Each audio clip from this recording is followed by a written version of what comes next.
Afternoon all, let's have a look at the second game encounter between Viktor Korchnoi and James Fischer. So Fischer had lost his game as white. This may have been the second game in their match. I'm not entirely sure, but okay.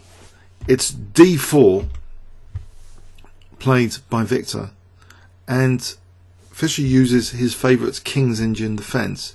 Now Viktor Korchnoi has a very good record overall against the King's Indian defence. Strategically, it's a rich opening, but the pawn structures, the undermining strategies, usually Viktor Korchnoi demonstrates superiority for white, even nowadays in his 80s. So it's an opening which he has created a lot of innovations in from the white side. Okay, so c4, g6, we have the King's Indian defence. After d6, bishop e2, going into the classical variation, so knight f3.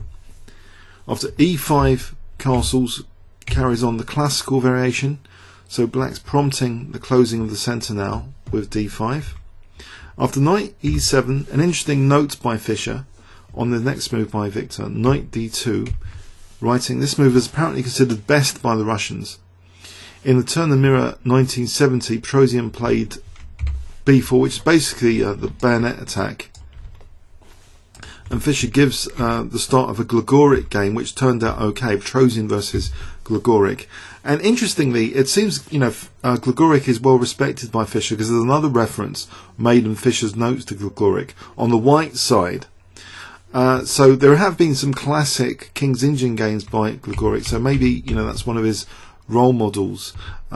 So this, the bayonet attack is considered extremely dangerous nowadays to extend white's initiative. And in fact, the idea of b4 and c5 concerns Fischer in this game and prompts him to not carry on routinely on the king side, but to try and lock down the queen side with the move c5. So kind of the art of war would indicate strengthen your position before going on to the attack. Put yourself beyond defeat before going on to attack. And this is literally like that here, because if black can stabilise the queen side and prevent so much damage, which usually occurs from b4 and c5, then he'll be having a freer hand on the king side without getting destroyed totally on the queen side. So c5, and I was about to see, this works out really well for black. a3, aiming to just undermine that with b4. Knight e8, aiming for the standard King's Indian rolling beautiful attack scheme. Just f5, try and prompt f3 from white, and then carry on rolling usually the pawns forward with the strategic break g4, trying to undermine white's centre and f3 and use maybe the g file. So the basic plan of the King's Indian player here is going to be evidenced a little bit. So after b6, okay, how does white make progress on the queen side? This next move, rook b1, is not so bad, but Viktor criticises soon a move he's about to make. f5, if f3 is not played, then maybe black will try and prompt f3 by playing knight f6, putting more pressure on e4. But actually there might be a concern about taking a knight f5 to d4 here, because there are two pawns to support the knight on d4. So actually the pawn chain is kept completely intact with this next move, white, without any prompting with knight f6. So f3, just stabilising the centre against any FEs.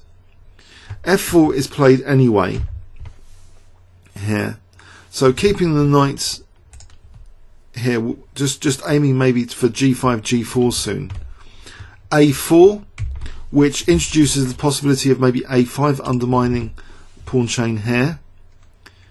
g5, in fact a5 is played here, so it's starting to look a bit dangerous, this queen side, in any case, being undermined at two critical points.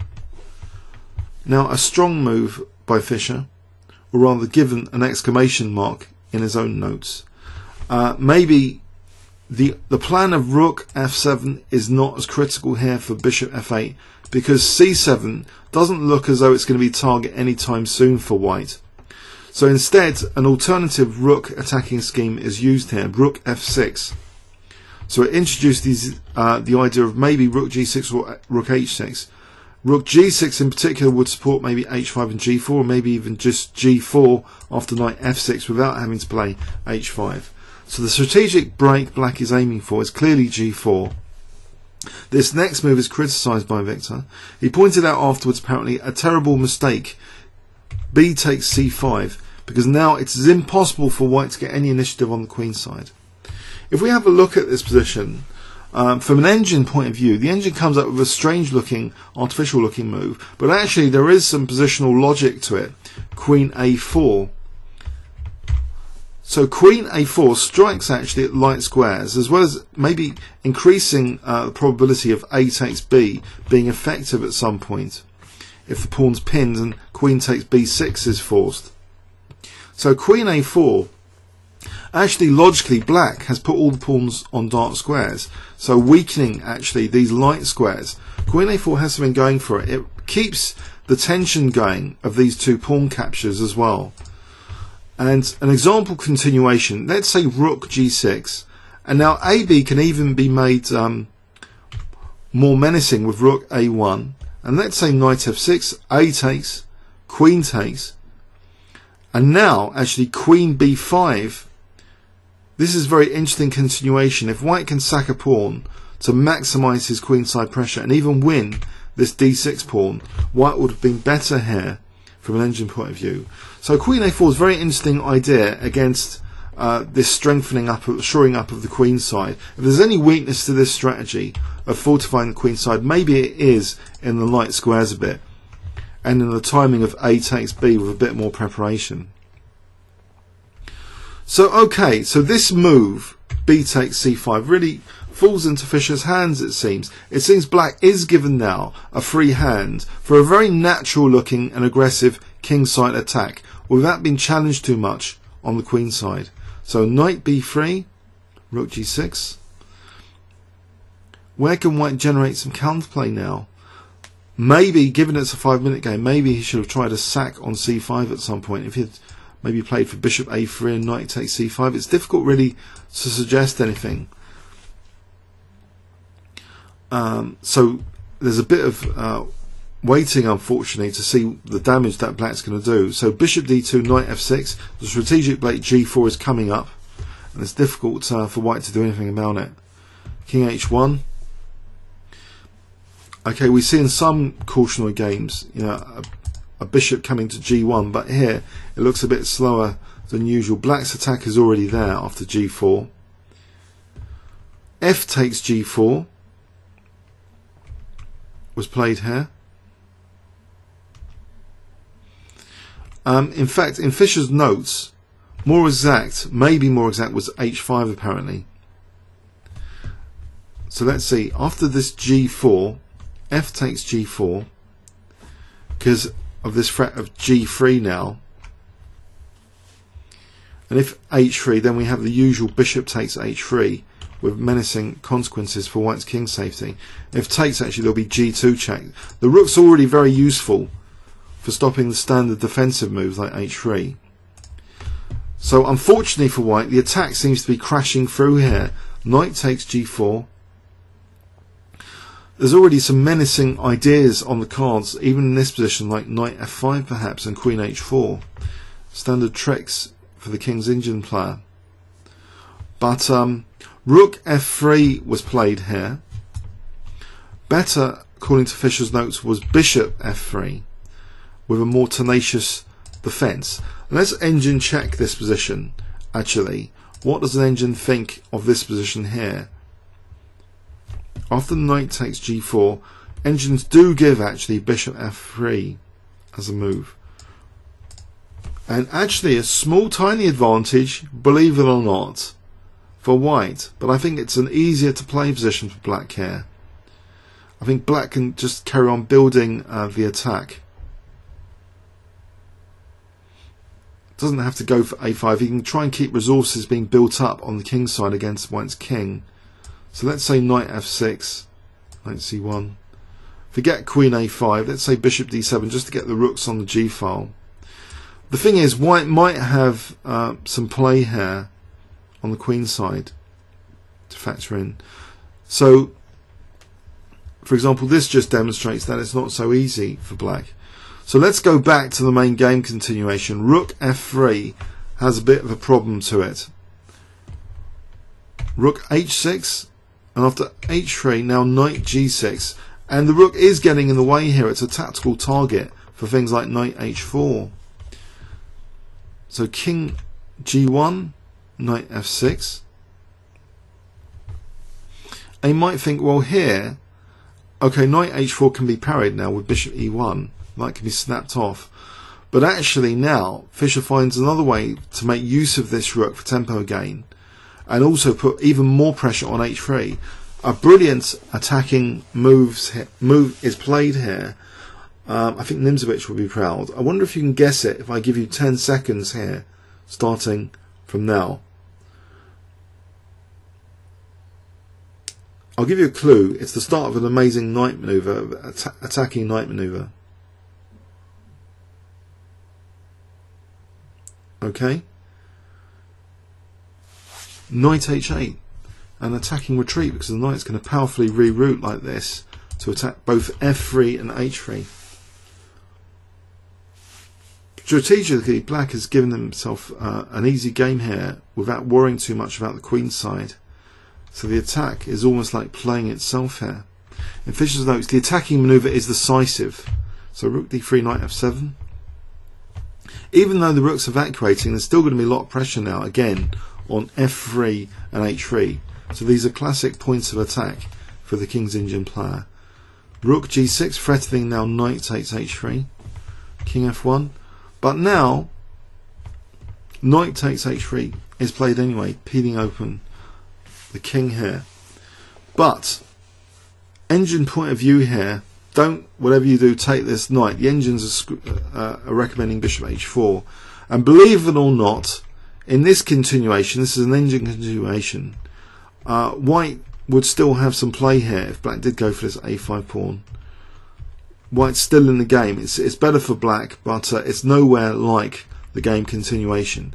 So basically, this next move was like not particularly brilliant if white wanted to have a few more moves in this game. White played g takes h3, giving black an absolutely crushing position now after bishop takes h3 check.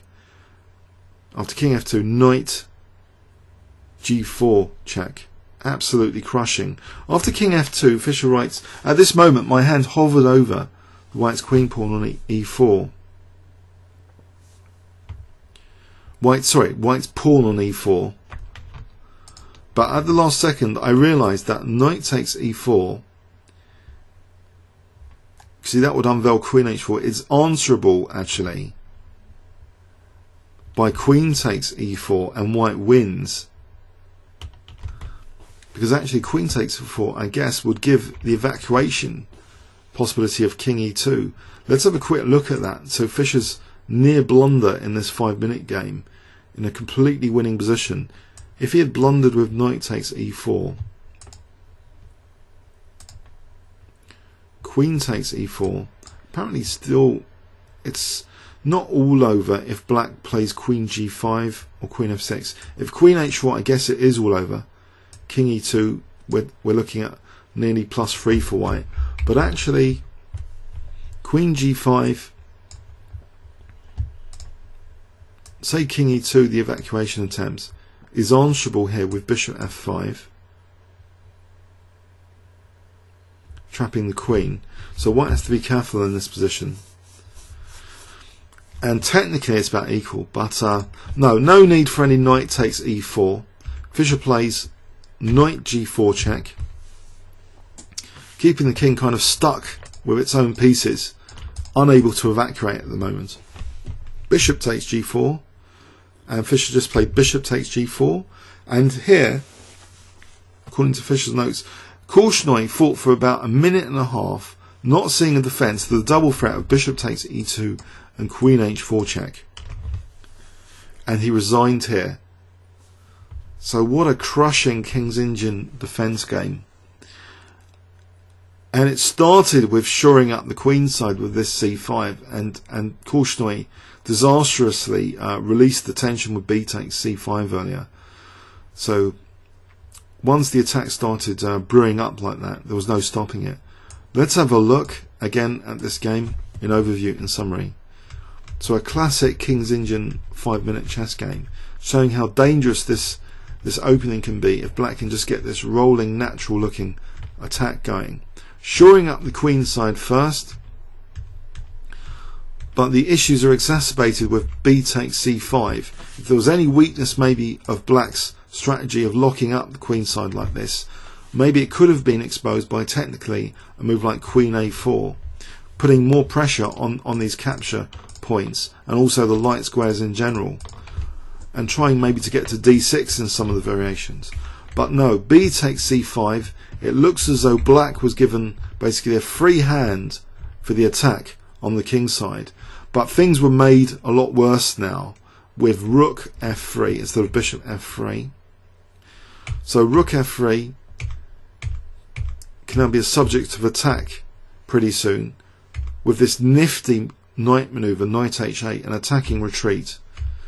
So even though the rook evacuates, it's as though white's pieces are stumbling over themselves and not really giving the white king evacuation time or possibilities. The white king is like trapped by its own pieces here, can't evacuate or anything. It's just a sitting target on the king side here. So after king f2, the right move has to be played. Make sure the white king's trapped by its own pieces. Just knight g4, simple and strong here. Just giving lots of possibilities like queen h4, and bishop of course will be attacking the queen. So Korchnoi resigned here. A crushing defeat, 31 moves. So Fischer got his revenge very well on Viktor Korchnoi with the black pieces. Comments or questions on YouTube? Thanks very much.